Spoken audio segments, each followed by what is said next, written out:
Pemirsa, indeks harga saham gabungan Bursa Efek Indonesia dibuka melemah pagi ini walaupun saat ini sudah kembali menguat dan ini seiring dengan pelemahan Bursa Asia dan Bursa Wall Street. Untuk mengetahui informasi selengkapnya kita langsung bergabung dengan Mercy Wijaya langsung dari studio Bursa Efek Indonesia.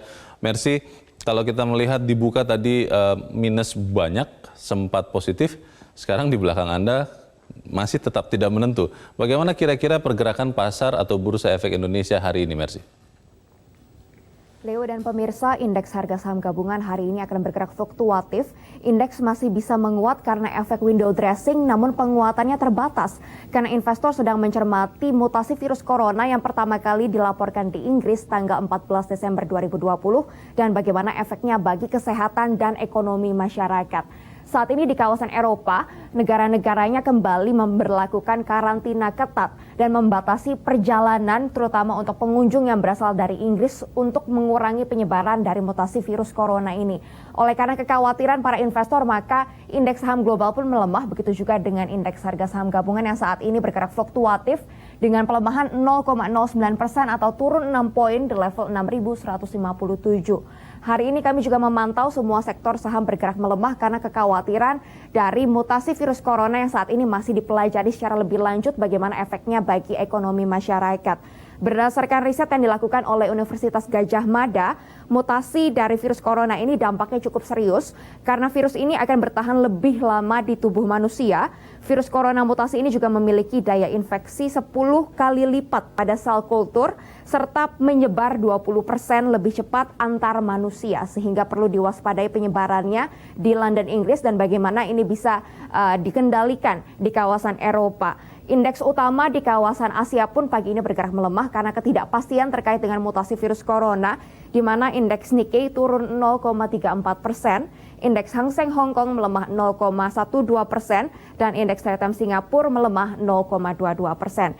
Di Inggris terjadi pelemahan yang cukup dalam, di mana indeks FTSE 100 turun sampai 1,73%. Indeks di Jerman, the DAX, juga melemah sampai 2,82%. Begitu juga yang terjadi pada indeks utama di kawasan Amerika Serikat, di mana pergerakannya flat, cenderung melemah.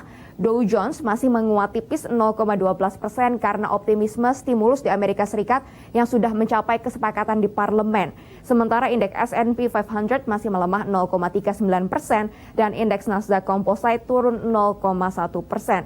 Banyak ahli termasuk WHO yang mengatakan bahwa vaksin virus corona yaitu Pfizer dan Moderna sebenarnya bisa ampuh untuk melawan varian baru dari virus corona. Namun ini masih dicermati lebih lanjut dan keberadaan vaksin COVID-19 masih sangat dinantikan di kalangan masyarakat saat ini.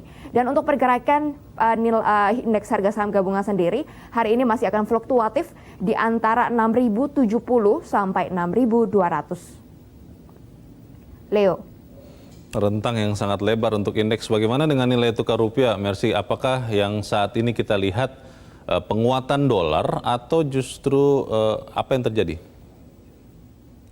Betul sekali Leo, kami juga masih memantau bahwa dolar Amerika Serikat menguat 0,17% pagi hari ini. Investor kembali meminati untuk memegang mata uang yang dianggap aman yaitu dolar Amerika Serikat dan menekan mata uang lainnya termasuk rupiah. Pagi tadi kami juga memantau nilai tukar rupiah bergerak melemah 0,16% terhadap dolar Amerika Serikat di posisi Rp14.138 per dolar. Kami juga memantau aset yang dianggap aman lainnya seperti emas kembali bergerak menguat pada perdagangan saat ini, di mana harga emas global naik 0,19%, dijual seharga $1.886 per ons, dan harga emas antam di dalam negeri dijual seharga Rp976 per gram. Untuk pergerakan nilai tukar rupiah, prediksinya hari ini masih akan cenderung melemah terhadap dolar Amerika Serikat seiring dengan meningkatnya ketidakpastian terkait dengan mutasi virus corona, sehingga pergerakannya akan berada di antara Rp14.080 sampai Rp14.250 per dolar Amerika Serikat. Demikian Leo, laporan kami dari Bursa Efek Indonesia. Kembali ke Anda di studio. Mercy Wijaya melaporkan langsung dari studio Bursa Efek Indonesia.